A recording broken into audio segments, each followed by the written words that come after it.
We're live. Lovely. Good afternoon, everybody. I'm Councillor Angela Davis, the Chair of Economies, Residents and Community Scrutiny Committee. And here we are today to look at some papers on the public transport consultation on bus routes. So we'll start today with any apologies for today's meeting, please. Yeah, we do have a couple of apologies. So from committee member Councillor Liz Reinenberg, cabinet member Councillor James Gibson-Watt, and from officers Catherine James, Jenny Ashton and Ellen Sullivan. Lovely, thank you very much. And do we have any disclosures of interest, members? So this is to receive the disclosures of interest by members relating to items to be considered in this meeting. If you just stick your hand up if there are any, so that's a no. And item 3, declaration of party whips, again to receive disclosures of prohibited party whips which a member has been given in relation to the meeting in accordance with section 78.3 of the local government measure. Any disclosures? Nope. Lovely, thank you very much. So we'll move on to our substantive item, which is, as I said, the public transport consultation on bus routes. Now, I just want to check with members of the committee that you have had, I won't say sufficient, but you have had some time to read the papers. The papers were quite late coming through. We did have the agenda published within the 3 days, but the papers weren't available until late notice. So is everybody happy to proceed if they had a chance to at least briefly look through the papers? Okay, lovely. That's silent. So I'm hoping that that's a positive response. So I'm going to hand over to Councillor Jackie Charlton, the portfolio holder for this area, to introduce the paper to us. And I'm going to be asking officers if they can sort of take us through each section as relevant to ensure that we give the paper a robust scrutiny. So over to you, Councillor Jackie. Thank you very much. Thank you, Councillor Angela, and good afternoon, everyone. You have before you today the public transport consultation on bus routes, which outlines the proposed new contracts for local bus services, the route from engagement to consultation, and the key findings of that journey. So the key findings informed the paper today that you have in front of you. We have online today Diane Reynolds, Director of Economy and Climate, Matt Perry, Chief Officer Place, John Forsey, who's Head of Highways Transport and Recycling, Sarah Leyland Morgan, who's the Transport Manager, and Tom Lewis, who is the Regional Bus Service Project Officer. These officers can answer any technical questions for you in respect of funding and the transport plans. Excuse me. Excellent. And as Councillor Angela has said, can take you through the technical parts of the paper. So the purpose and background of this report here in front of scrutiny members today outlines the next 7 years for public transport in Powys. The passenger transport service has completed a retendering exercise to enhance local bus services for residents and visitors. The delivery of new 7-year contracts for local bus businesses in Powys has been completed. In addition, new routes have been negotiated with Transport for Wales. These new contracts were procured using the Powys award-winning procurement strategy, which aligns with the Welsh National Vision for Procurement and emphasises sustainability, social value and effective public spending. The Powys procurement strategy outlines goals such as achieving net zero, supporting local suppliers and enhancing social outcomes. All these things have been incorporated into the transport contracts. A key element of the climate and nature emergency supports vehicle transition from fossil fuels to low carbon emissions, and we have built that into the contracts too. Integral to the plan is Sustainable Powys. The new contracts aim to support Sustainable Powys. Sorry, I've lost my That's all right. Yeah, the new contracts aim to support the Sustainable Powys principles, focusing on financial, social and environmental sustainability. The Head of Transport and Recycling, John Forsey, presented a vision to members for public transport in Powys in 2024. That vision has been used to align our public transport with Sustainable Powys. A stronger, fairer powers supports the key objectives set out in the Corporate Equality Strategy and the Future Generations Act, and the new contracts align with both. And you can see this in the impact assessments and in 1.16 of the paper. Most importantly, we wanted to improve access to public transport. You can see this at 3.1.4 on page 7 of the report, outlining the improvements for listening to people. We engaged, consulted, and listened to lots of feedback from users of our public transport and other stakeholders. This paper is the starting point for continuing along the improvement journey for local transport users and will incorporate transport in our communities by developing demand-led transport and finding better ways to support and facilitate community transport. We used 5 key principles for this purpose. The first one is community engagement, the very first principle. The early engagement undertaken with community in designing and delivering services was the first step. The consultation documents were based on the voices and views we heard throughout this process, and the feedback was used to develop the new timetables and enhance the expansion of routes. We used innovative solutions and an emphasis on using expertise and innovative solutions to reduce carbon emissions without placing a greater burden on transport providers. We used evidence-based planning, understanding future demands by using modelling tools available through Welsh Government. We have place-based planning, establishing hubs in 5 core areas, key to extending the spoke and hub planning for sustainable powers. And finally, change, emphasis on better integration, increased frequency, and improved accessibility of the services, and the ability to continue to grow the services if and when more investments can be made from grants or specialist funding opportunities. The current and proposed services, we have a current network at the moment which operates Monday to Saturday with limited evening and Sunday services. In the revised network, which we've used the contracts to extend, is designed to operate 7 days a week with extended hours to 9 p.m. in places where there is a higher use and integrating school transport with local bus services wherever we can. You can see this outlined in 1.4 of the paper.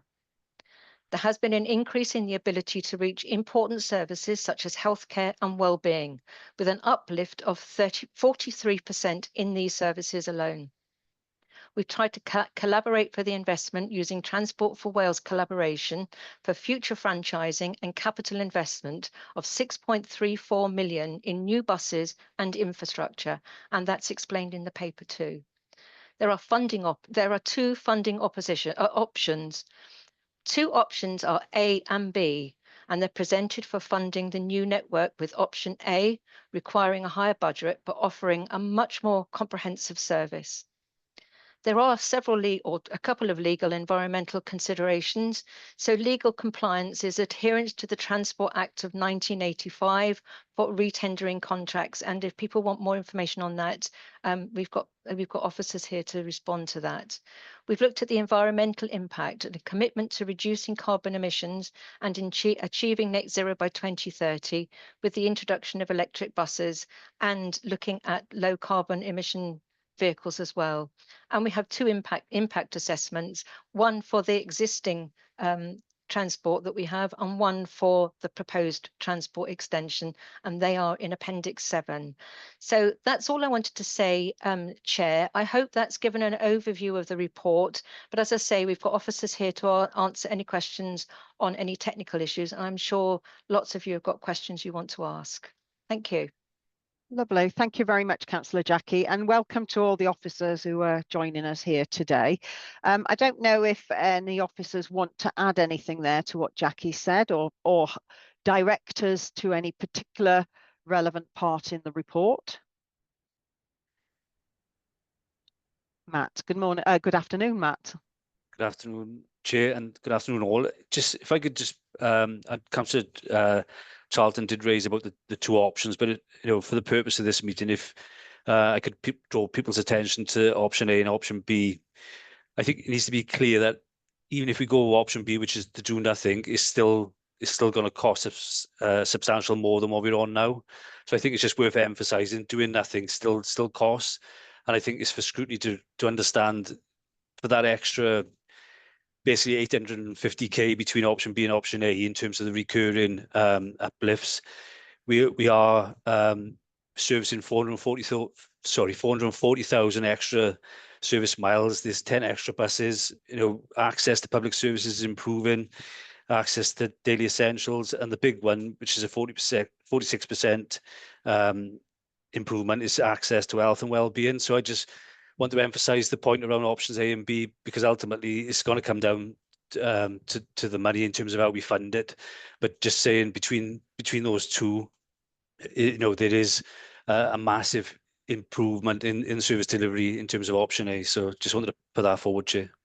Thank you very much. So just to clarify there, Matt, what you're saying is it's because of the costs rise, that the current option, if we were to retain what we've got, it's the costs of delivery that have gone up. That's it. And there would be transport buses, school transport buses that we'd have to put on, which at the moment John and his team have pulled together using public transport, which is reducing the cost. So there would be some negative impacts then on school transport if option A was put forward. Okay, well, that's actually one of the questions I've got. So members of the committee, have you got your questions ready? Are you ready to go into questions now? Or shall I start with that question, Matt? Because that was one element that I didn't quite understand. So the current situation we have a number of private school buses or buses used solely for school transport, public buses, which are a combination of the two. So I didn't understand why, if the committee or if the cabinet were minded to go with option B, which is the status quo, albeit more expensive, why more school transport is required. John's got his hand up, so. Yeah, happy to take that one. So option A would be as is.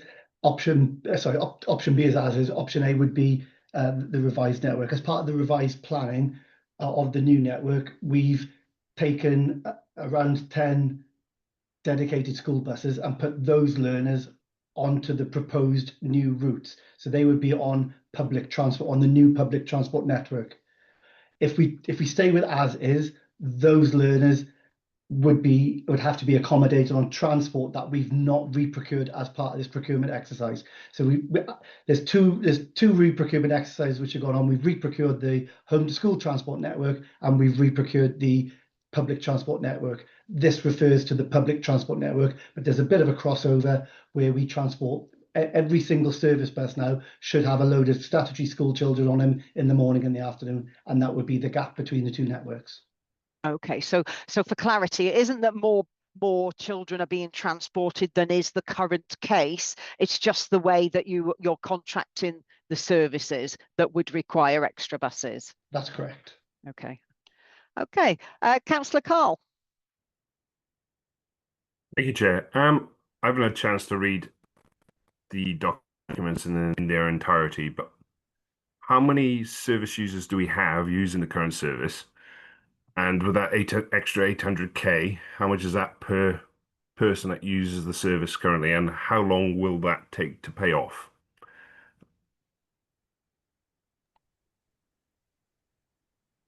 Happy to answer that, Chair. Yep, please do. Yeah.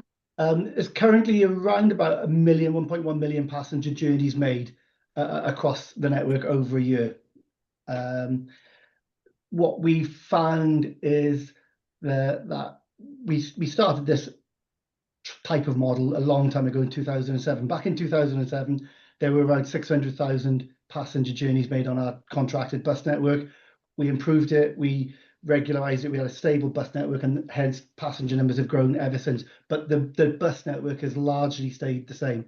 I think if you refer to table 2 in the report, it shows the uplift in what we anticipate based on Transport for Wales modelling of putting on extra services, later services, the extra Sunday services. We would naturally expect an uplift. I think it was off the top of my head, around an average of about 15% for the extra. So Does that answer your question? Yeah, does 15% sound like a good return on investment? That's for cabinet and to decide, isn't it? Thank you, Chair. Okay, thank you. So basically there, John, what we're saying, Transport for Wales are saying if you put it on, they will come. Is that there's an assumption of increased numbers? Yeah, and that's our experience as well. You know, like I said, we went from 600 passenger journeys in 2007, currently 1.1 million. So something's worked. Yeah, and clearly, obviously, we can't evidence that because they can't get on a bus that isn't currently running, is it? So it's quite tricky. Councillor Peter. Yeah, thank you, Chair. Lewington, sorry. Oh, We've got yes. two Peters Sorry, in I the keep committee. forgetting about that. Yeah, no, thanks, Chair. Yeah, I guess just echoing some of your opening remarks. So, yeah, I've had time to have a look through this, but nowhere near sufficient time to do it real justice. So, apologies if some of my comments may appear to be slightly basic, I guess. And just 2 points, if I may. The first thing that appears to be missing for me, which makes it difficult to reach a conclusion, is what I call a joined up approach. So how does this fit in with other things? And you've already alluded to school transport there, but then I look, how does it tie in with their need to get our towns vibrant and increase business? Jackie touched upon, Councillor Jackie, apologies, touched upon the net zero approach. But have we thought about things like the levels of fares there and the lack of coverage? My second point brings me back to the feedback that was touched upon. And we've had feedback such as support needed for people who travel to work outside of 9-to-5 jobs, evening and weekend services to get them into, say, towns for social and cultural events. And I guess for us here in Newtown, sort of like the removal of the direct route to Shrewsbury Hospital, which will impact patients who need to attend. So where can I see a summary of how those questions have been assessed and addressed, or else otherwise I feel we could be open to the charge that we don't listen to or address residents' concerns. And we have a comment that says, thank you very much, your feedback has helped shape the future. And then looking through some of the impact assessments look very generic, but I feel we need to have something that addresses those questions in, if you like, an honest and transparent way. And we've got 18 pages of those key findings, but I can't find anywhere in there what the actual answers were beyond those overall comments. Thanks. Okay, well, I can see Councillor Jackie's got her hand up. So, Councillor Jackie, are you wanting to come in there? Yes, if I can do. I mean, there are some technical questions in there, which I'm hoping others can come in and support. But just to say that the joined up approach, we have looked very carefully at that, Councillor Peter Lewington, that is, on trying to make sure that we can join it up as far as we can. I mean, you will appreciate Powys is a massive county. We are never going to be able to cover Powys with public transport in the way that we'd all like to. We have one train network going through, and we have other connections in other areas where we can connect to a train, but we don't have facilities that other counties have. We certainly don't have the facilities that they have down in South Wales with all the extension of their transport down there. But what I would say that is in this, one of the areas that we wanted to look at was the demand response transport. And I know that when we did this delivery of John Forsey's vision as head of transport last year, or he was head of highways, transport and recycling last year. This was one area that really took the imagination of members. They really wanted to know more about the demand delivery of transport or demand response transport. And we've been able to do that in this report as well. So that's something we've been able to build in. And we also want to build in a lot more for the community. So we are building in more around transport for the community, what that actually means. And what came out in the consultation and the engagement was linking into hospital services and other services. And as I mentioned in my outline, if you go to 3.1.4 of the report, which is on page 13, you will see there how we've increased or improved the health and well-being services by 43% in this paper. So it might not look a lot when you look at numbers of buses, but what we've done is that we've designed it in a way where we reach those places that people really need to go to. And if you don't have a car, that's what's most important. I'd quite like to bring in, if I can, Tom Lewis, who has done most of the work behind this in bringing in those routes together. And if ever I've got any questions on the routes, I always go to Tom because I know he's got his finger on the pulse there because he's done most of this. And perhaps give a little bit of background on how they started the engagement last year, if that's okay, Chair. That's absolutely fine. Tom is sitting there under Sarah's name. So welcome, Tom. I don't think we've met you on this committee before. So I'm guessing you're sharing Sarah's computer there in County Hall. So welcome. And if you could answer those questions, that would be fantastic. Yeah, absolutely. So thanks very much, Chair, Councillor Angela. Yeah, so our engagement we undertook there was an online version of that, which had, I think, 693 responses off the top of my head. And then there was also in-person engagement as well that happened in the summer of last year. So after undertaking that engagement, we built in substantive feedback into our network. So a couple of examples that are included in the timetables off the top of my head. There's a lot of feedback from the Knighton and Prestine areas for a service to run in Leinster direction. So that has been fed in. And then following on from that, there was also amendments made in Astragunlice as well. So that was all fed in too. And I think still at the time of the consultation, there was still a proposal on the table in Astragunlice for the 121 service, which was now being amended because of the feedback received to the currently standard 62 and 64.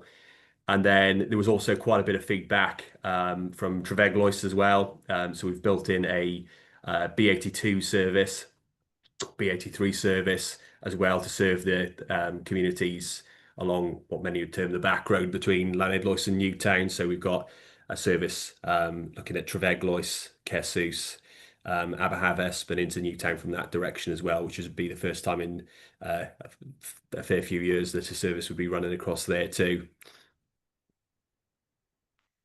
Okay, so Peter, does that help answer some of your queries? Yes, I think sort of, Chair. I guess if I may just I guess to just try and demonstrate the point, because again we talked, both Tom and Councillor Jackie there talk a lot around generics and saying it's come in, and if I just brought it back to like specifics of Newtown, yeah, a lot of people are concerned and worried about the removal of the X75 service going up to the hospital and the impact there. So how do I address that question, which is going to be raised to me, rather than just saying, oh, we've improved it by 43% across the board? It was trying to get into that detail. I was trying to understand. Yeah. Yes. So on that front, basically regarding the X75 service, it's a bit of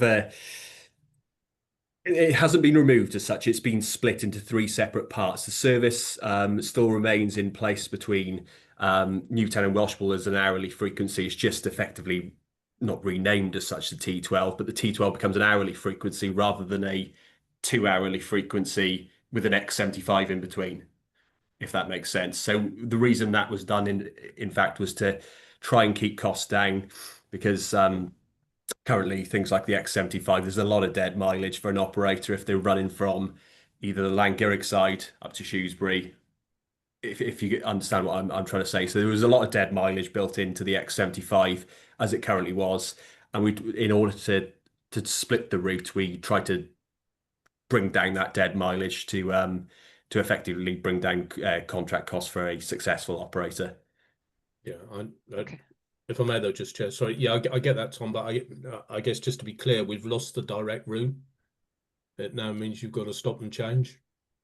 Indeed, yeah, that is the case. But we've tried to build in as robust connections in Welshpool as possible as well. So yeah, so from Newtown direction to Shrewsbury, it would be a connection now in Welshpool, but we've made it as robust as possible. Okay, well, thank you for that, Tom. Peter, if you may want to come back later, but let's have a few more questions for now. So, Councillor Gary. Thanks, Chair. Thanks all for the update so far. I guess I've got quite a lot of questions around the finance, but I think I'll leave them till later because I'm sure others will have similar ones, and finance is going to be quite a critical part of this conversation, but perhaps just looking for a tiny bit of clarity on some of the points. There's a lot of information in there, particularly the finance elements is spread out across a number of the reports and not particularly easy for me to pull out the key information. So I'll come back to that if I may. But looking at just some clarity, so we're looking at awarding potentially a 7-year contract, so either be that new contracts or renewing existing ones with current suppliers. What's the term of the contract we're currently in? Was that also a 7-year contract period that's up for renewal? I can see John nodding his head. Okay, so we're looking for a like for like 7-year procurement process. That's good. I think positives from me. I think the feedback, the engagement is better than we've seen in a long time in terms of fairly big pieces of work like this coming forward. So I think we should celebrate that. That's good. I think it's quite balanced feedback. There's some close percentages between yes and no's in the feedback, which makes some of the decisions harder perhaps to fully embrace, particularly when you look at the costs involved. One of the things that was surprising for me was the sort of Sunday service option as a pretty regular service on a Sunday, and just in my own head, perhaps I shouldn't have been, but I was questioning, okay, well, where do people want to go on a Sunday if most of our shops are closed and etc., cafes even, and town centres are really struggling. But what I did pull out from the response is actually people use the bus network for leisure, not just those commuting and to get to those doctor's appointments and hospital appointments. Hospitals don't necessarily stop on a Sunday, but not quite such a busy service as there is during the week and stuff. So that was interesting for me, and I was perhaps surprised not to see a slightly wider range of options that don't go that whole hog of a early morning, late finish, really good, positive service, and somewhere in the middle, or have what you got now. So I'm just slightly disappointed at that. We've got a bit of a 2-horse race in here, and that makes it quite difficult, because I think personally, if we'd have had more time, I think we'd have been looking at perhaps explore where we find a bit of balance between the two. So reflection for me is obviously sustainable Powys has been mentioned already. Clear indication from councillors and all of the committees and stuff. If we want to move from where we are to a more sustainable Powys in that vision, we have to create and allow and maintain access to those services that are going to be slightly more centralised. And that's what this report and those research does, really, doesn't it? It gives us an option to try and do that, but at a very significant cost. And I think it then just makes it challenging in recommendations that this committee might come, because I'm sure we'd all want a massively enhanced bus service network. I can't see why we wouldn't, but we have to weigh that with the costs of, okay, where might that money come from, and how do you then, what gets offset, what doesn't the authority do on the back of that? Another just reflection, my assumption is that, let's say, school transport services, for those that qualify as a statutory duty, public services, maintaining and supporting public service buses isn't a statutory duty, so we have to have that as a consideration. And then a couple of specific questions, if I may then, sorry, so after my sort of preamble. The elements around the new buses for me was slightly confusing. The report clearly talks about 10 new buses, but then actually goes on to say, well, we've already got 14 of our own, got 27 operator owned currently. I have a general question as to why do we own buses that operators then use? What's the mechanism? What's the ideas behind that? This report saying another 10. Okay, can see where the costs come in. But then it goes on to say 6 of those will be electric buses, but 14 will be new larger buses added to the fleet. So then I wonder, well, that's not 10. Those maths don't add up. So there's some unclarity for me about the number of new buses coming in under this improved proposal under option A. Okay, Gary, that was quite a lot there, and I can Yep. see Councillor Jackie and John have got their hands up. Should we let them answer where we are to date, and then I'll come back for you for your next bit.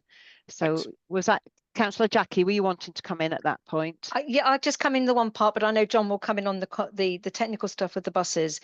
I just wanted to assure Councillor Gary that there is flexibility built into these contracts, and again, John can explain that flexibility for you. But it's the first time that we've been able to use that flexibility around this, and that will mean that we can, as we go through the 7-year contract, either decrease or increase buses where we know that there are issues. So we've got that flexibility there. But this is, for me, as the portfolio holder for transport, is a starting point. We can see that there has been some increase in costs here. We've tried to do as much as we possibly can within an envelope that we think is achievable, but that doesn't stop us from doing something in the future to extend even further. And Sunday buses was something that came out in the consultation, and certainly with people that I speak to, that they're actually highly valued, Sunday buses. So that flexibility is built in. This is a starting point, and we are hoping that as we go forward, when we become the bridge to franchising, we'll have other opportunities that we might be able to use those innovative solutions to achieve, and perhaps put on extra services where we can, or, as I say, take off services that aren't quite as successful as they thought we might be. So I wonder whether I hope that's helped a little bit in that flexibility. But on those technical points with the buses and the numbers, I'll bring John in, because that is quite a complex area and also fits into that bridging to franchising element as well. Thank you, Jackie. You've actually preempted one of the questions I've got on my list there about the flexibility. So good for getting that in. Thank you. I wonder, John, can you also explain the bit, the 10 buses, why we own buses, but secondly, the 7-year period, the significance of that. Is that unusual across local authorities? Because that is mentioned on page, where am I, 19, 5.1. It talks about how this proposal will keep admissions lower than our neighbouring authorities, and I just wondered how, what specifically. So lots of questions for you to answer there, John. Yeah, no problem. So the yes, we currently own buses. The buses that you may see travelling between Brecon, Cardiff, Newtown are owned by Powys County Council, who are provided with grant funding from Welsh Government. Similarly, the buses that operate between Llanidloes and Shrewsbury are currently owned by Powys County Council, but they are given as part of the contract to the contractor to provide a service. What that actually does is reduce our revenue costs. The typical cost of a service bus, 180,000. If you need 3 or 4 buses to run one contract, if we're asking the operator to provide it, there's a fairly large element of the monthly contract revenue contribution that would be included in that. So by the council providing the vehicles, that lowers the revenue cost. And that's very much one of the things that Transport for Wales were really keen to work with us to understand how that works. And you'll see from the finance, which I know Councillor Gary wants to look at later, there's a drop in revenue as new buses come into the network. We will see a drop off in our revenue contributions to the to provide to the suppliers. So in terms of the overall numbers of buses, off the top of my head, and perhaps Sarah or Tom would correct me, we currently have around about 40 buses on our network. We're looking at putting on 50, 51 maybe, I can't remember. And so what we're doing, we're taking the current buses, the buses we currently own, they will be refurbished and put back into the network, plus there will be new buses coming in, and some of those new buses will be electric buses, all of which has a positive impact on our monthly revenue contributions. Hopefully that answers that question. Yeah, it does. And then just to confirm, in the wording, it says sort of £6 million of capital is coming direct from Transport for Wales to cover some of those capital costs that amalgamate and all of those. Okay, I think that's fine for me. Thank you, Chair, for now. I'll come back in later on. I can see Sarah or Tom, I'm not sure, have got their hand up. Yeah, So did you want to come in at that point? It is. I just wanted to sort of add to John's point about the vehicles that are being introduced, new vehicles that are being introduced into the network, which Transport for Wales are paying for.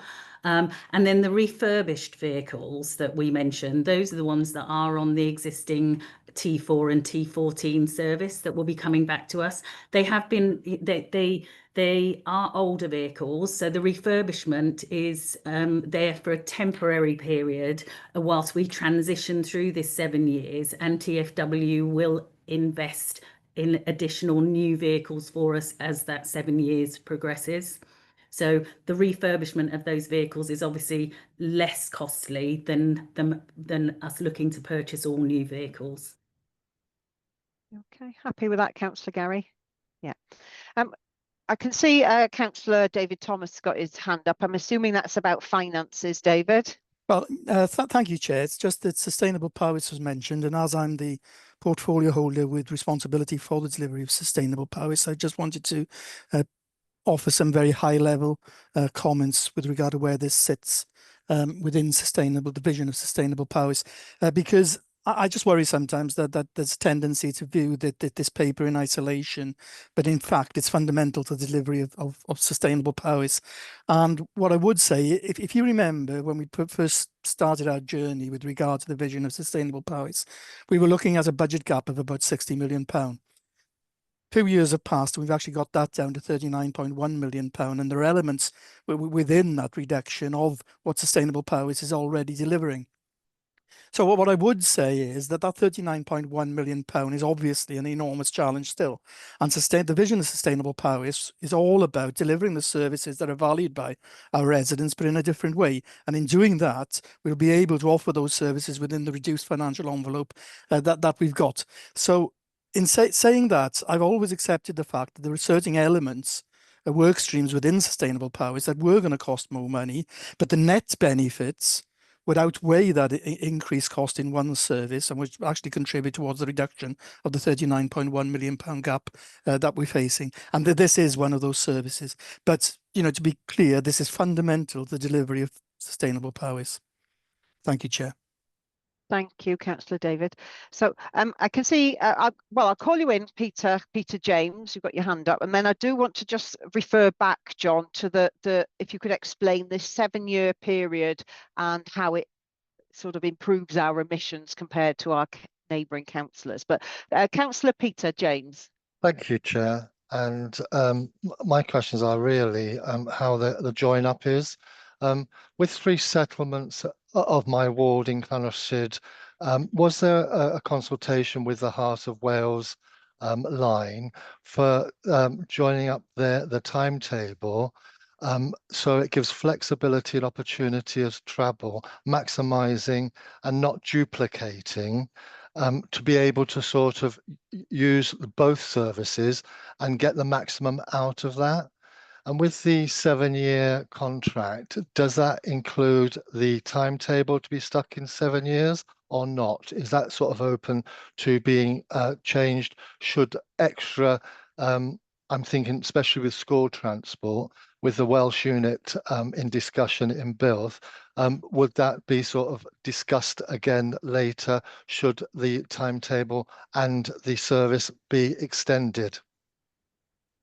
Yeah, and I think we could add to that, Peter, because there is a second railway line that goes through Powys, isn't there, in the north there through Caesws, Newtown, Welshpool, etc. So I suppose the same thing would apply there. So, well, Sarah. Also on that, I mean, I'm stating that 3 settlements of the ward, but also the adjoining wards do use the actual service as well, going up. So yeah, sorry. Yeah. So Sarah and Tom.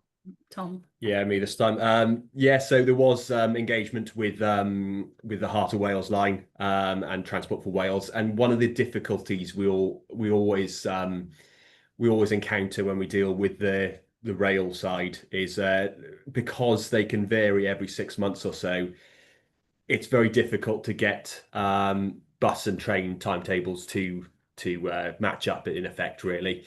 So if we were to get notification that the Transport for Wales Rail wanted to change their rail timetables, it would mean massive knock-on effects to our network, really, with connections, school transport, etc., really. So although we did engage with them, it was quite difficult to try and get the firm answers that we needed.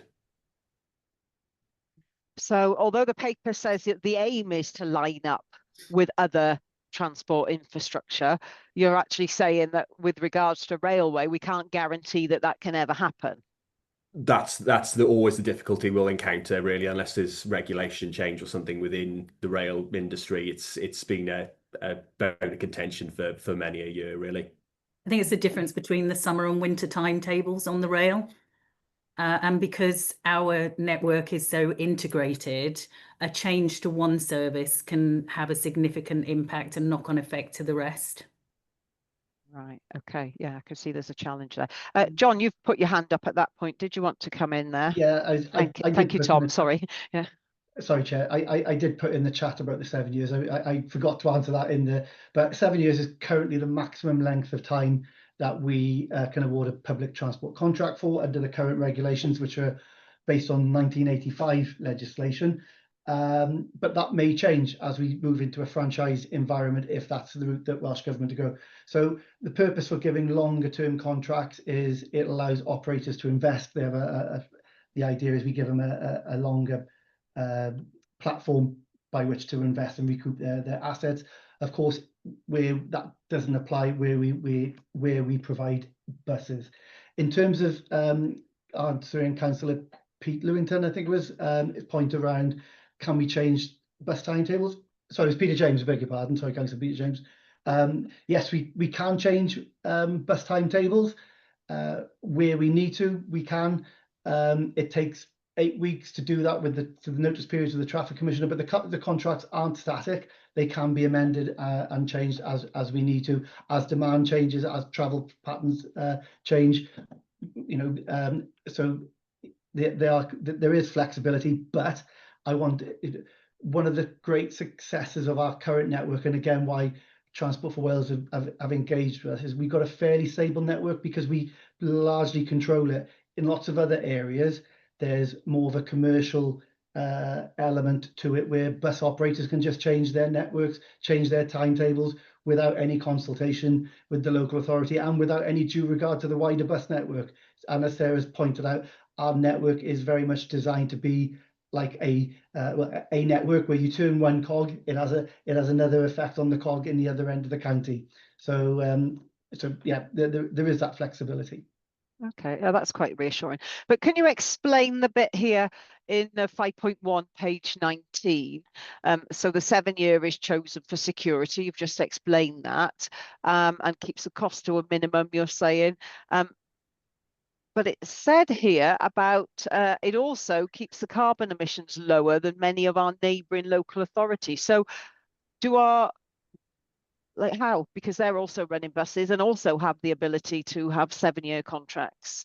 They do, and for example, Ceredigion, for example, I know in the past have only awarded very short-term contracts, maybe 2 or 3 years, and for whatever reason, that's what they do, and that then perhaps provides a disincentive to buy newer, low-emitting fleets.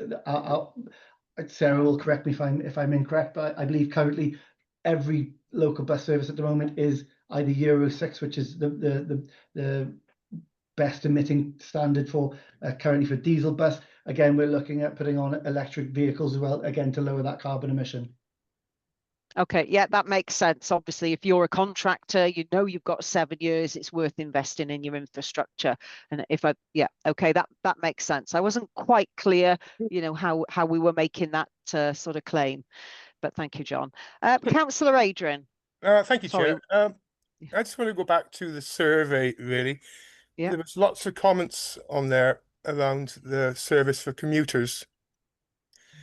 From nearly every locality. I'm just wondering, are their needs going to be met? Because bearing in mind, they're generally paying customers, not concessionary, and helping towards the budget of the whole service. So are they going to be satisfied with what's going forward? Yeah. Right, so I've got Councillor Jackie's hand up and I've got Sarah Tom's hand up. Sarah Tom. My hand up was for the previous question, actually, Councillor Angela. So I'm quite happy if Sarah or Tom want to respond to Councillor Adrian.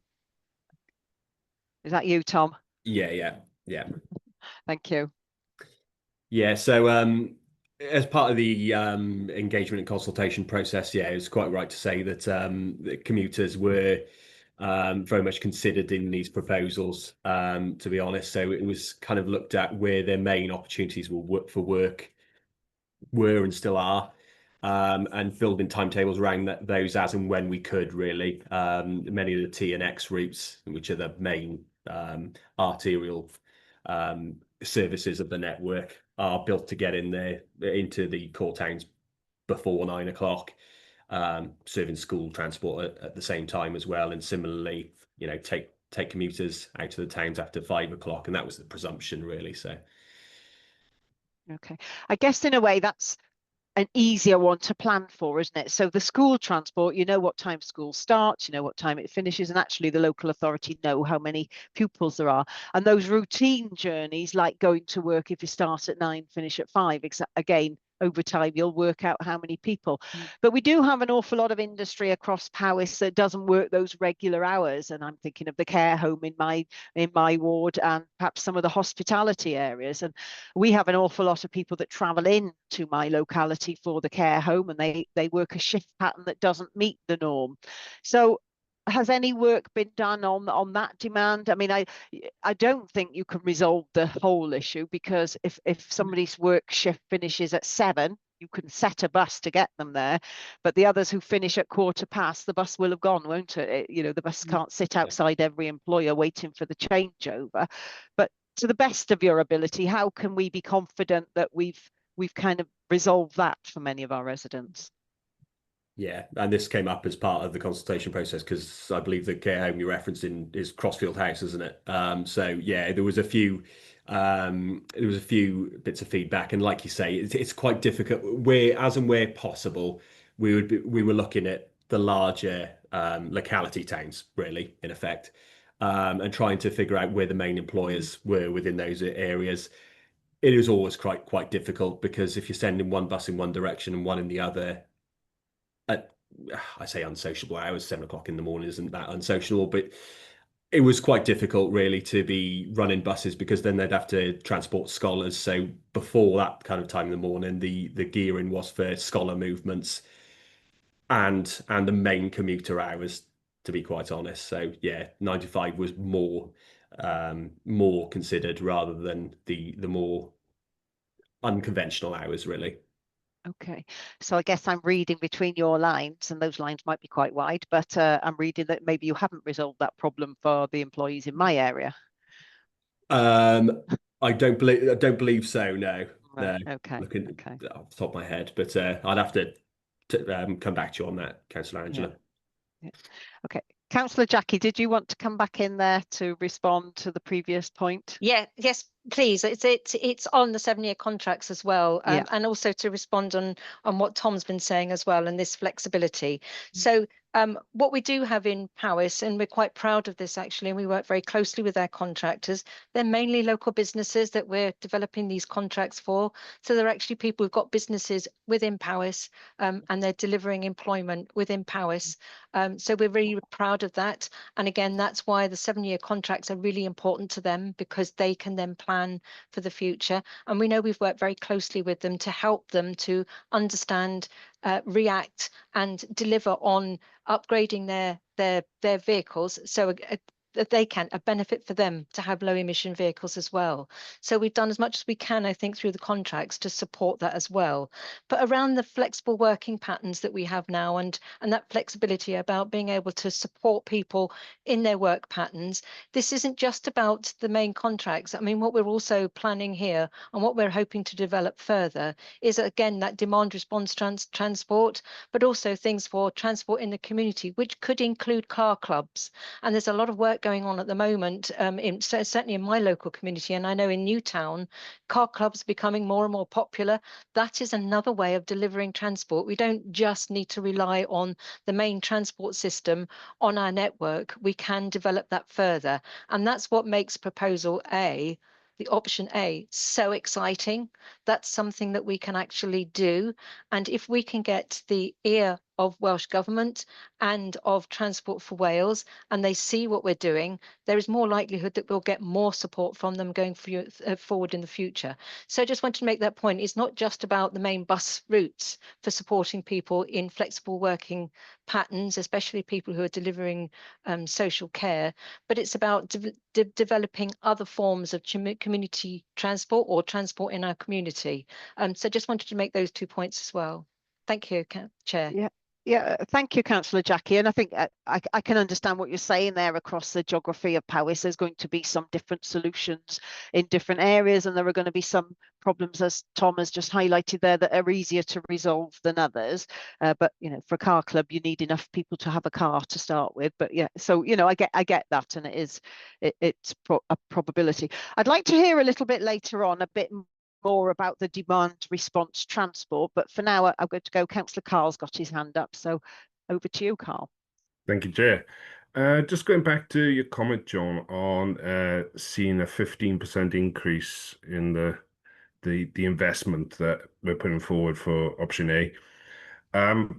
If we don't see that increase, will we revert back to the status quo, and what will the measurement be to trigger that reverting back to the status quo, and how much will that cost the taxpayer to revert back to status quo? You're happy for me to answer, Chair? Yeah, please do, John. Thank you. Yeah, it is as it is currently. Finance, there's a good relationship between the teams. Budgets are monitored, passenger numbers are monitored. What does give me an element of reassurance in all this, if I refer to COVID, we all know what happened to COVID, to bus services during COVID. We actually had a really strong return to back to pre-COVID numbers much faster than other local authorities for whatever reason. There's probably a mixture of reasons. So that to me suggests that people do rely on bus services, and they do use them where they are, where the services are available to them. Picking up on Councillor David Thomas's point, this is around about trying to create that sustainable Powys vision. It's trying to encourage and entice people away from the motor car, but it's got to be sustainable from a financial point of view as well. So if this doesn't work, nothing is ever guaranteed when we're putting on bus services. The evidence suggests it will work, but if it doesn't, there are always options to contract a service to pay back to meet that demand. So what, just pushing on the point there, what triggers that reversal? What measurement do you go by to say, okay, it hasn't gone the way we thought it'd go, we're going to revert back now? What have you got a number in your mind? No, well, basically, yeah, the number is the budget. If it looks like we're going to start to exceed the budget ceiling, that's where we need to start making differences to the network to try and meet the budget, because that kind of what drives all this. That keeps us within that budget envelope. Okay, if I may, Chair, just one other question to Tom. Yeah. You mentioned, Tom, about the bus service from Newtown to Llanidloes going through the back road, going through Treveglos. What was the reason for that bus service ceasing in the beginning, the old bus service? Ooh, Predates us. Yeah, it's a very good question. It's actually a bit before my time. I'll be quite frank, so I wouldn't be able to answer that one properly for you, Councillor Carl. I guess it was the lack of numbers using it. I unfortunately, yes. Councillor, sorry, Chair, I'll pick this one up for Tom. Unfortunately, I've been here a lot longer than for Tom I can remember. You mean fortunately, John? No, I said sorry. Fortunately, I've been here a lot longer. There was a service, crikey, 2008, I think it was, and that came. The service was withdrawn as a result of budget reductions, and it was done on a fairly crude measure around a cost per passenger. where there's a high cost per passenger, that service was cut.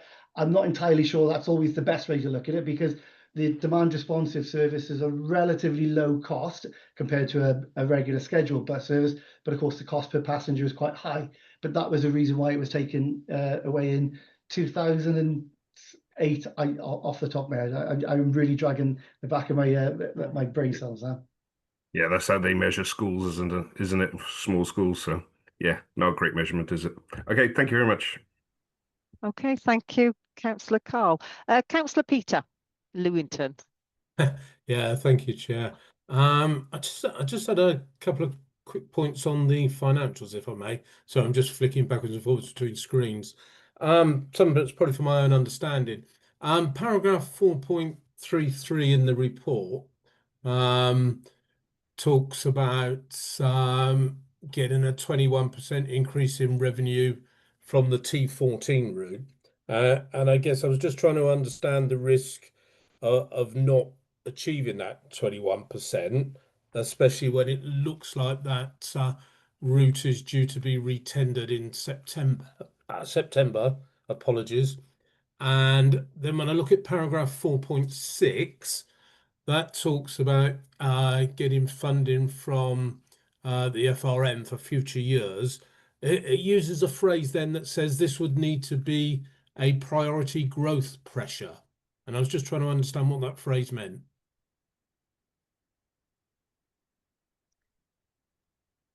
Okay, John, back with you. I'll answer the bit on 4.3.3, and maybe colleagues from finance will answer the finance element. Currently, the T14 is a service that operates between Hereford, Brecon, and goes on to Cardiff. That was operated commercially by Stagecoach as part of a much wider tender package they offered us. When I say it was run commercially, that meant that it received no financial support from the local authority other than the concessionary fares reimbursement and what's called bus service support grant funding, which is a cost-based, a mileage-based payment for live kilometres, which all bus services are entitled to. So that service will no longer be commercial. The operator will no longer be operating other services in that area, and as such, then that combined offer of routes has ceased.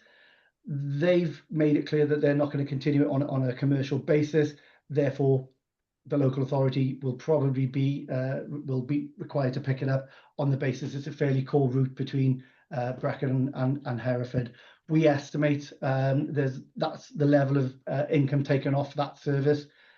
So there is a risk to it not for achieving that full potential. But there's a fairly regular clientele on that route. There's a large number of college children who use it, for example. So we're relatively comfortable, but noting there is a risk that the revenue doesn't get generated. And if the risk crystallises, John, sorry, Chair. Yeah, you carry on. That's fine, Peter. As I said to Councillor Carl Lewis in the previous comment, it's all contained within the budget. If services don't perform, then there's some decisions that we need to take looking at the wider network. Okay, thank you.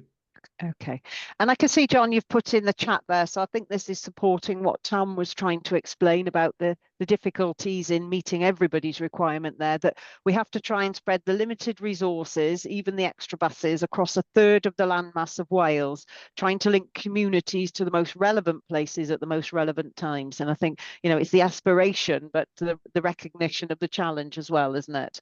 So yeah, I'll just read that out. And the other one you've put in here, I think, is useful. The team would have used data from ticket machines to establish where the current demand is, and would look to cross-reference that data with what people have said in the consultation. So I think what you're saying there, correct me if I'm wrong, is that you're using all the data that you have to hand to try and come up with that best case scenario. Yeah. So trying to be giving that evidence-based solution finding. Yeah. Okay, and I think what Peter was saying there is put in the chat. So I'm reading these out because the public don't get to see what's in the chat, and I think if the points are relevant, they need to be in the public domain. So Peter, you were saying there the demand point is really your point about letting residents know that we have addressed their feedback and that we've taken all their comments on board, although the reality is we can't necessarily meet all their their demands and requirements because of that geography, landmass, and the availability of finance. Okay, so Councillor Gary. Thanks, Chair. Perhaps just come in briefly on the additional Treveglos bus route that's planned in one of the options, and obviously as a ward councillor for that community, very pleased to see it in there and potentially become a reality, because the community have been campaigning quite hard for the last couple of years to create some transport. And just to reflect on your comments, John and Carl, I guess things changed, don't they? So Treveglos is now one of our largest communities without any public transport. It's sufficiently due to grow under LDP current and future terms relatively considerably as well. It's recently lost its shop. It's recently lost its whole-time post office, now served by a post office van, which is good, but it's also lost its vehicle repair garage as well.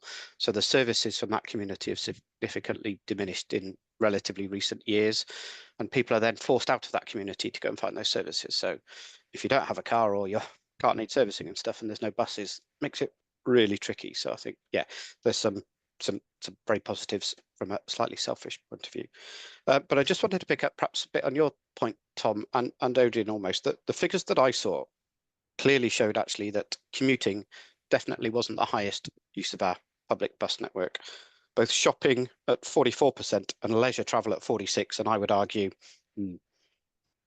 yeah, shopping's definitely not leisure, but it's, anyway, over 80% of our commuters, nearly 90% of our commuters actually on the buses are using it for non-work purposes. It doesn't quite work like that in terms of whole figures, because there's 17% using it for work accordingly. So the percentages don't quite add up. But in the respondents, what they're clearly showing us, and that matches with public transport data as a whole across Wales, particularly rail networks.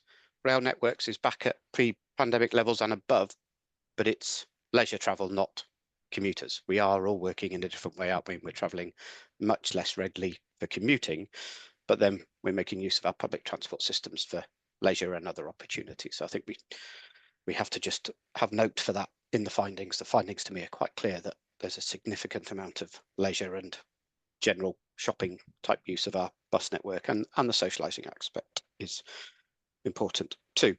One question I had for the team, really, one of the reports or the options effectively says, yes, we'll begin to amalgamate some of the school transport system into the public transport system. But obviously previously we've done that in a very different way. And I just would like some reassurances that A, there's going to be enough space on these buses, so that you've done the maths on passenger numbers, transport numbers, that when and if that option is enacted, we're not leaving kids stuck at the side of the road, or even indeed people that need to get to work or heading off shopping. So how were you going to give us assurances that you've done the maths correctly on that, rebringing in that option of dual use services, please?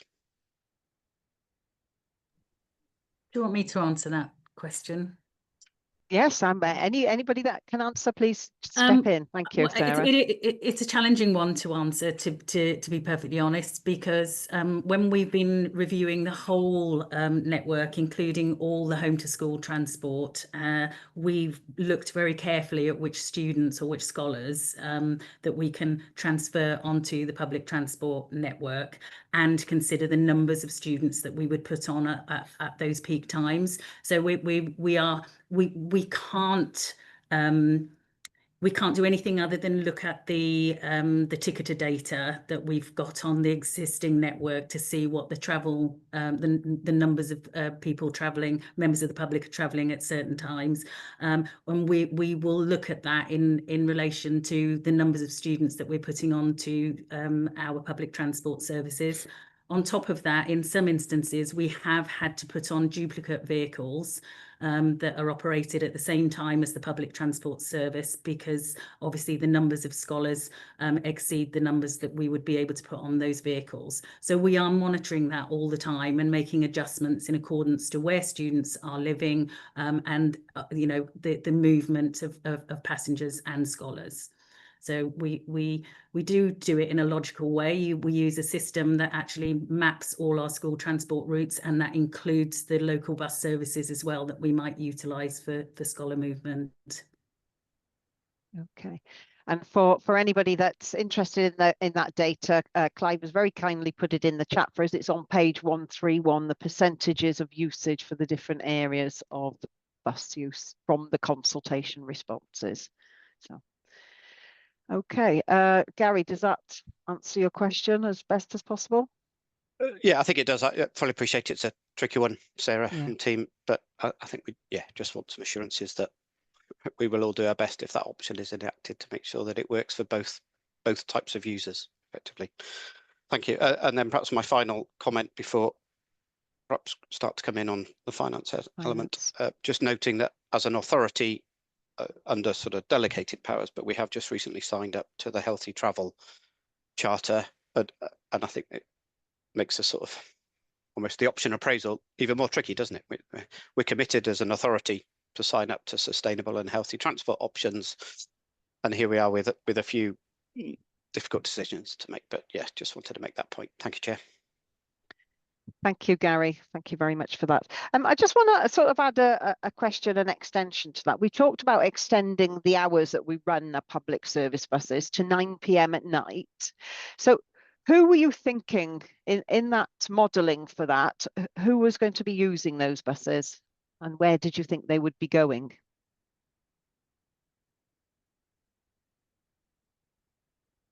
Who, John, did you? Oh, you may be saved at the bell there, Sarah and Tom have put their hand up. Go on, do you want to? Yeah, so Tom, do you want to come in? Yeah. I think it was based on the principles of sustainable Paris, really. So we were looking at things such as leisure provision. I know healthcare provision at that time of day isn't particularly common, but yeah, it's provision outside the core hours, really, to try and cover as many bases as possible, and employment as well, like we only discussed earlier, was really to people work slightly more unconventional hours, and it's trying to cover as many bases as possible, because at the moment a fair few bus services only run between the scholar hours, really. They'll commence after a school run, and in the evening they won't do much more than one run back to wherever the largest conurbation then at the end of the day, and then run back, really. So yeah, I get that. I was just wondering why 9 o'clock, and sort of just thinking it from the perspective of my own ward, because that's the area that I know. I was just thinking, well, where would I go in the evening on a bus or in any mode of transport? So I thought maybe I'd go to the cinema, but looking at the timetable, I don't think I'd be able to get home on that because I'd have to go to Landrindod, and then would there be a bus beyond 9 to bring me back? So yeah, I realise there's a lot of tinkering around the edges to do to see whether this will work for people. But yeah, I was just curious what was in your mind at that time. So you haven't got a clear picture, but just trying to address. Yeah, there's no clear picture, but I think it was those later leisure and enjoying social aspects, really, rather than anything more than that. So I'm keen now, committee, that we do explore the sort of finances behind that, because really that's the crucial decision making, isn't it? I think most of our residents would be happy to know that the council's doing more of something, not less of it. So Peter, did you want to come in at that point, and then we'll sort of see if we can delve into the finances? Yeah, it was just two quickies, if I may, Chair.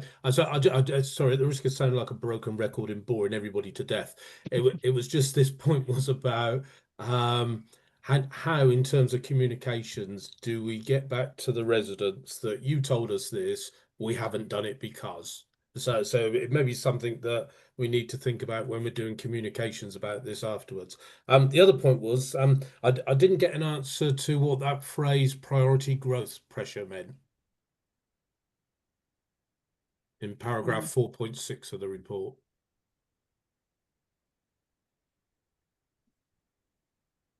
Would you like, Jackie, you've got your hand up?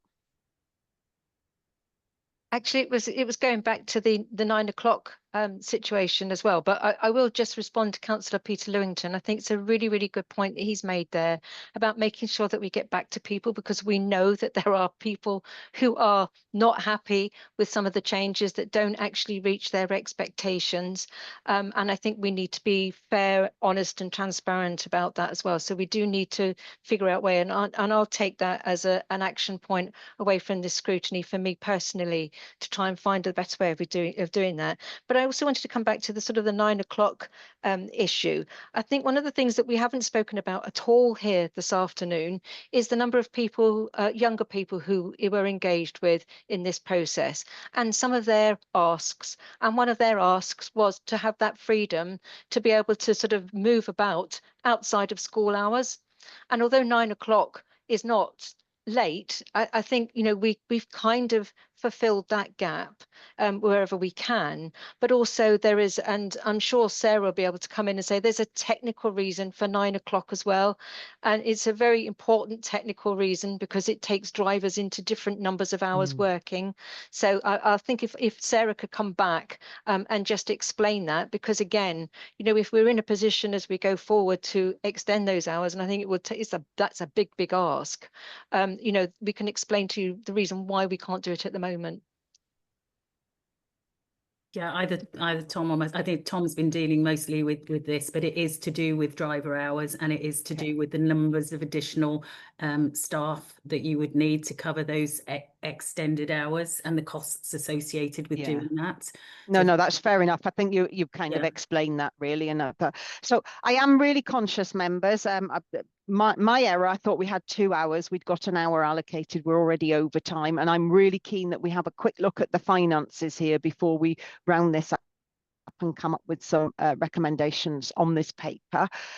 So Gary, you mentioned finances early. Councillor David, you've got your hand up. Did you want to bring this to our attention? Just to answer the question that Councillor Peter put forward with regard to priority growth pressure within the FRM, I think that's purely that, you know, as it says basically, that when we do come to review the FRM going forward and come to consider any potential increases in service areas, and that particular increase would be seen to be to take a priority, have to be viewed with a priority. Presumably that's because of its links with sustainable powers and the fact that it is fundamental to progress of sustainable powers. I can see Anne Phillips, the interim head of finance, did have her hand up earlier. I don't know if Anne wants to contribute further to that. Hello, Anne. Welcome. Hi there. Thank you, Councillor Davis. Yes, you've hit the nail on the head. It is as it says, really. And of course, in looking at this, we're gearing ourselves up for the budget round for 26-27, and those decisions were actually then made through Council next February. So where we're putting and agreeing things today, that once agreed today will have to be treated as a priority for that budget round because of the ultimate decisions that are actually made then. Okay, thank you very much. Okay, so the decision here, we've got 2 options on the table. The one is basically more or less keeping the similar series that we have now, the service that we have now, albeit will be delivered in a slightly different way due to the contracts, if I'm correct there.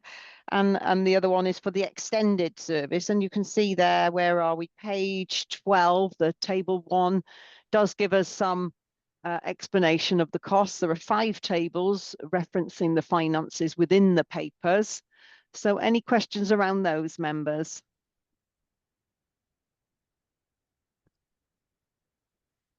Everybody's gone quiet while we're having a look. Councillor Gary. Yeah, one, perhaps a bit of a reflection, I guess. Oh gosh, we know costs are going up for most things, and when we're putting tenders out for all sorts of things, we know that they're coming in significantly over perhaps our earlier projections. But I guess even in option 2, I'm disappointed that we knew this tender was coming. We don't seem to have increased our budget expectations anywhere near sufficiently enough to deal with the level of service that even to maintain this sort of status quo. So we're looking at whatever the figures are, it's hard to pull out, but £1.3 million a year, or £1.3 million uplift now, and an additional uplift every year across the next 5 years across the medium-term financial strategy. So just don't know how we've got it quite so wrong even at that status quo stage, I fully understand the option A. We're massively increasing the service, thousands more miles travelled, new buses, longer hours, all of that sort of stuff. Expect to see a significant increase in there, but I think even that's perhaps over our estimations in terms of budget. But I guess just I'm reflecting that disappointed that we're still a long way off, and then we end up in this situation where any option we choose is going to be a difficult choice for the council in terms of finding that money, environments needing to come through. So not sure it needs to come back, but John, please do if you feel you need to. Yeah. Just to reassure members that it was in our FRM, but it was in at 3.8 million, I think it was, taken out on the assumption that we were going to work with Transport for Wales to get revenue grants, etc. It's a bit complicated because instead of us getting a revenue uplift, we now had a capital uplift, which has reduced our revenue costs as part of the contract. So it kind of was in there, but I agree, it was a little bit blurred. Okay, yeah, no, that gives me some clarity. Thank you. And I know it's complicated, and we only see it on a piece of paper and it's hard to digest. So thanks for that additional clarity. Okay, anybody else got any further questions on the finances? Councillor Adrian and Councillor Rafe are with us. We haven't heard from you today, Councillor. Do you have any questions that haven't been asked so far? And Councillor Brian, of course. Sorry, Brian. No, they've all been asked now enough. Yeah. Okay. So the preferred option in the paper is for option A. And there are only the two options there. So Councillor Gary, sorry, you got your hand up. Yeah, sorry, Angela. I guess just to extract out of option A, one of the things that I think we just need to question, but I personally am relatively comfortable with it, but it talks about an estimation of a 31% increase in fare revenue with those increased services, increased times, etc., etc. So just more fleet. Guess just looking for, we often see projections in terms of increased revenue in budgets, but then not always coming through. I'd like to think with that additional service that we're looking at putting on, that's a reasonable reflection, but please give me a bit of comfort that they're the best guesses they could possibly be in terms of what's achievable. Yeah. Happy to John, that's got to be you, I think.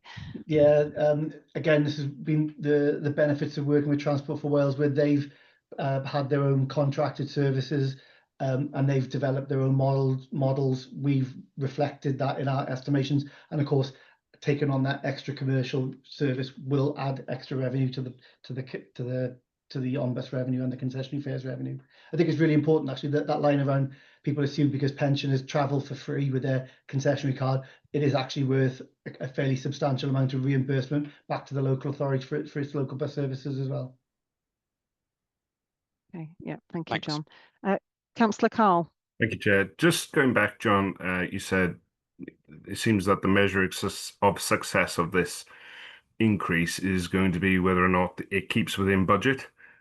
I just think that is I don't know, a little bit worrying, really. If we're going to throw money at something, I would like to see a positive, definitive marker where we can say, yes, that's a success. That isn't. What we're going to do about it, etc. Also, probably a question for Councillor Jackie. With these increased bus services and everything, obviously, we're quite keen to reduce our carbon footprint in Powys County Council. What increase are we going to see with our carbon emissions within Powys County Council increasing these bus routes?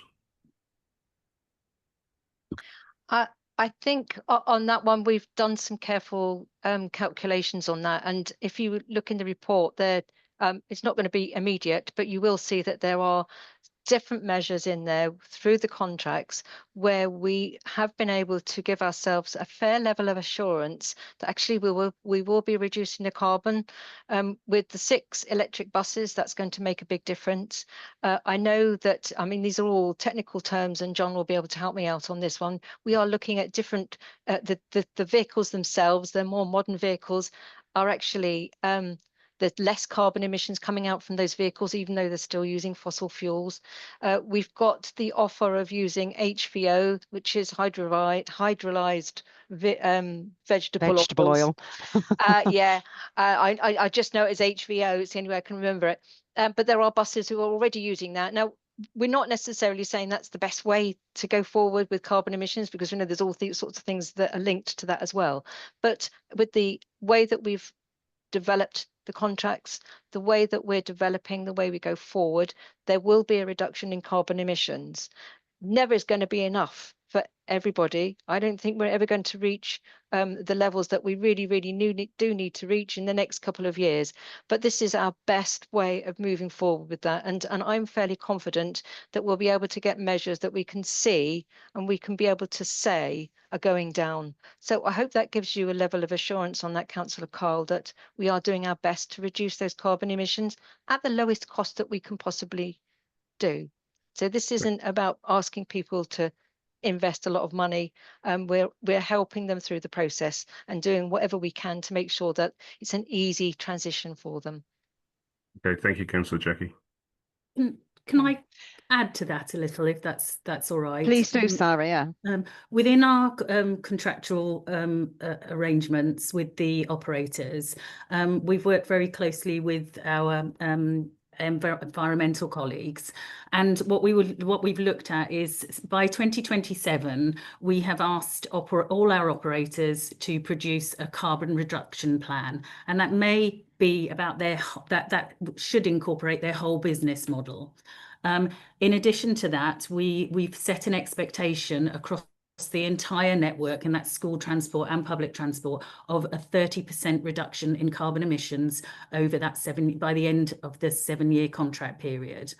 And on top of that, we are working closely with Transport for Wales, who have taken our data. They only needed to take the data for public transport, but they've agreed to do it across the whole network, including our school transport network. And they're creating a baseline for where we are now in terms of carbon emissions, so that we can manage and measure that each year as we move forward. I mean, we are hoping that we'll achieve a greater than 30% reduction in our carbon emissions, but that is working closely with our operators to ensure that those 7-year contracts enable them to invest in better infrastructure and vehicles.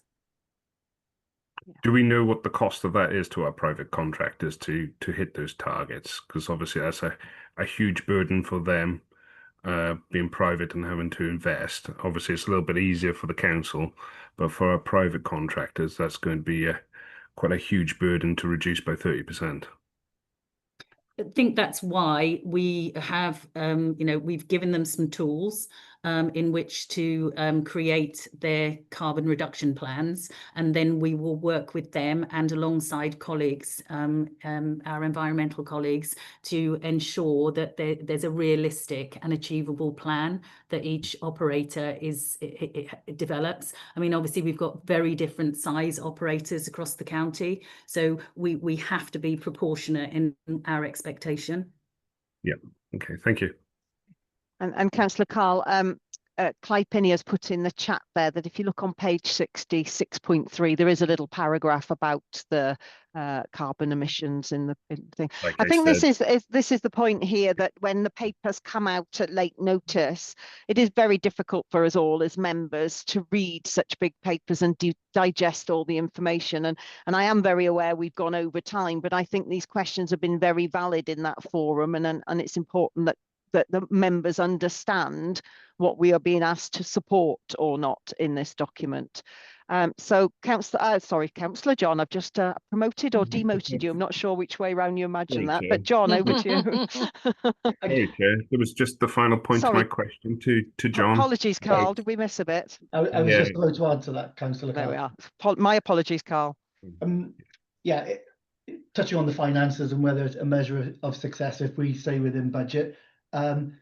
It's a bit of an odd metric. It is what it is. Again, why Transport for Wales we're kind of interested in what we do is that we try not to look at success on a route by route basis. We look at it in the picture. So if one service is doing particularly well and overachieving on its income, that can go and support other not so well utilized services. So it's really it's about trying to sustain all the services within the pot.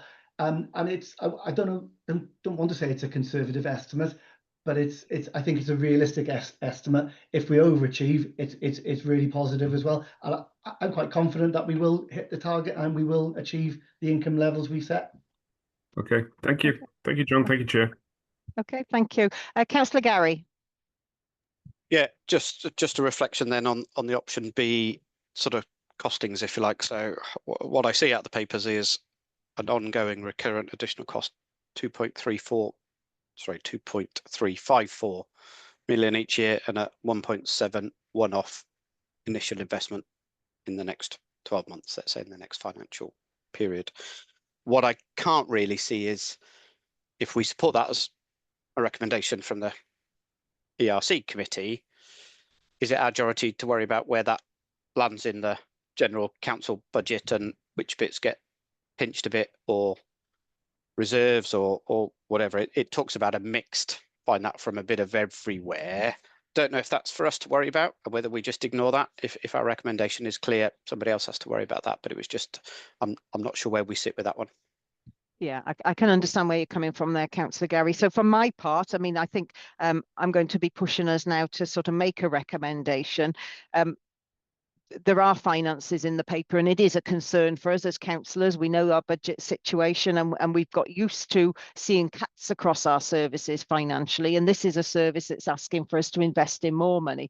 But my feeling is, from what I know within my own ward and what we're hearing here today and what the consultation document is telling us, that our residents are not happy with the current public transport system. It's not delivering what they want. So are we minded to recommend to Cabinet that they be bold and they be brave and that they adopt this new proposal? But I would be suggesting we want some very strong monitoring systems around it to ensure that it can be as agile and as relevant to what's needed. And like you say, Councillor Gary, who manages, who keeps an eye on the finances? So I'm guessing that's our portfolio holder for finance, and we do have a finance and audit committee. So are we sidetracking our duty if we say it's down to them? So yes, it's a difficult one, isn't it, members? So what are your thoughts here? This is my point, Chair. It's that the metrics, how we measure the success on this. And I think this has the potential to shoot off in a direction where we're not keeping an eye on it and we're throwing money at something. Okay, it might stay within budget, but we could end up with a service that the public are not satisfied with. And I think that we have to keep it, not just I think the finance has to be in relation with numbers of people who use that service, and we have to have value for money. That's where I come from on this. I don't mind what service we put out there, but it has to be value for money. Okay, I think Councillor David has got his hand up. I think he's the man to answer the questions on the figures. So thank you, Councillor David. Yeah. Thank you, Chair. I'll just go back to what I said with regard to sustainable powers, but with my finance portfolio sort of cap on. But at the end of the day, we know for a fact that we're facing a budget gap within the FRM of £39.1 million. It's for next year. It's £13 million. The only tool we've got in a box, to put it crudely, to address that is the Sustainable Powers Vision. And we've been working on that for some years now. And to our credit, and this is the council as a whole, not just myself or the finance team, we've managed to reduce an original gap of 60 million down to 39.1 million. If we're going to go forward along that path and maintain and keep delivering the services that are valued by our customers, then we've got to support the Sustainable Powers Vision. Now, to do that, it's fundamental that we support this particular paper and option A, because without a linked public transport system, then it's going to be very, very difficult to deliver some elements of the Sustainable Powers Programme. Now it's quite possible that as we go forward, we might not actually want or need to deliver certain aspects of the Sustainable Powers Programme, and this can be reviewed on that basis so it meets our needs. But as it stands at the moment, if we're going to tackle that £39.1 million gap and still deliver valued services to our residents, option A within this paper is absolutely imperative. Okay, and Tom has put in the chat there that we can easily monitor the use of the services through the ticket data. So that's really useful to know. I can see, Councillor Bryan, you've put your light on. Did you have a question or comment you'd like to make? You haven't spoke yet today. So, you know, I just put it on. I didn't realise it was off for a while. Well, very nice to see you, Brian. Yeah. Jackie, Councillor Jackie, do you want to have the last word then, as there are no more hands up?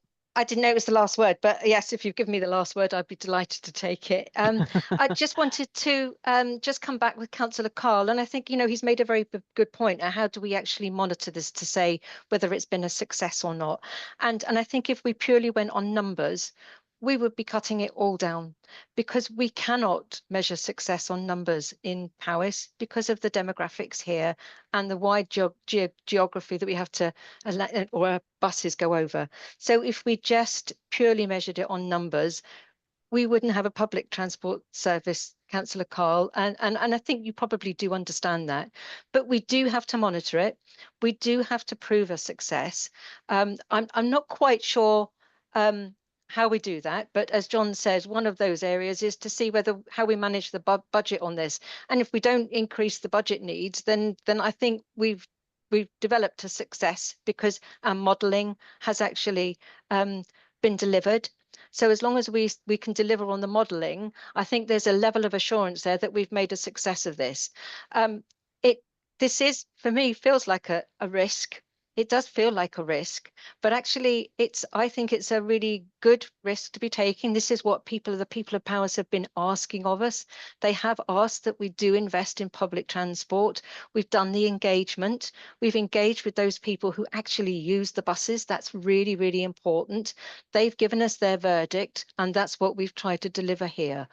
We still don't think we've delivered everything they asked for, and that's a disappointment for me. You know, if that's what I would have liked to have done. I know we've all got wards, we've all had conversations around public transport. I know I've got somebody who will be on my back because we haven't been able to deliver everything that he wanted, and if he's going to get on anybody's back, it will be mine. So I've got the same problems that you have, and understand all the issues that you've got. But for me, when I've been working with the team on this for the last 12 months, at least, and probably before that. And I'm really excited with what they've put together here. I think they've really listened to everything that everybody's said, including around carbon emissions. And there was strong challenges to them on carbon emissions, believe me. And I know that we've also worked with our providers. And I think they've been really, really appreciative of what we've done to help them to see what the future might look like for them as well. So I think this is a very rounded report, bringing in all those points. So it's not just for us as councillors, and I think we need to move past that.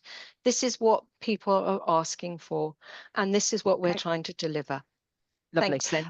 Thank you, Councillor Jackie. So I can see you've got your hand up, Carl, but I need to sum up because we've got officers here who need to leave the meeting now. Now, the sense I'm getting here in the room is that most people feel that the bus service we currently have doesn't fit purpose, and we do need to do something differently, but we are concerned about the finances. So I'm just going to call on Gemma there.